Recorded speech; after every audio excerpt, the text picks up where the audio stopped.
హారిక ఒక చిన్న గ్రామంలో నివసించేది. అక్కడ ఉదయం పూట తాజా మట్టి, ఆశల వాసన గుబాళించేది. చిన్నప్పటి నుంచి ఆమెకు అత్యంత ఇష్టమైన ప్రదేశం ఆమె ఇంటి వెనుక ఉన్న ఆవుల పాక. అక్కడే ఆమె మొదటిసారిగా గౌరిని కలుసుకుంది. అది మెత్తటి గోధుమ రంగు కళ్ళతో, వణుకుతున్న కాళ్లతో ఉన్న ఒక నవజాత దూడ. హారిక గౌరి చిన్న నుదుటిని తాకిన క్షణం నుంచే వారి మధ్య మాటలు లేని బంధం పెరగడం మొదలైంది.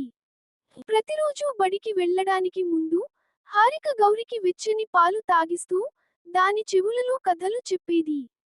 దానికి ప్రతిగా గౌరి హారికను మెల్లగా తోసేది, తాను ఎప్పటికీ తన పక్కనే ఉంటానని వాగ్దానం చేస్తున్నట్లుగా. ఋతువులు మారాయి, గౌరి బలంగా పెరిగింది. కానీ హారికపై దాని ప్రేమ ఏమాత్రం తగ్గలేదు. ఒక వర్షాకాలపు సాయంత్రం గ్రామాన్ని ఒక పెను తుఫాను తాకింది. గాలి భయంకరంగా అరుస్తోంది. పాక పైకప్పు ప్రమాదకరంగా కదులుతోంది.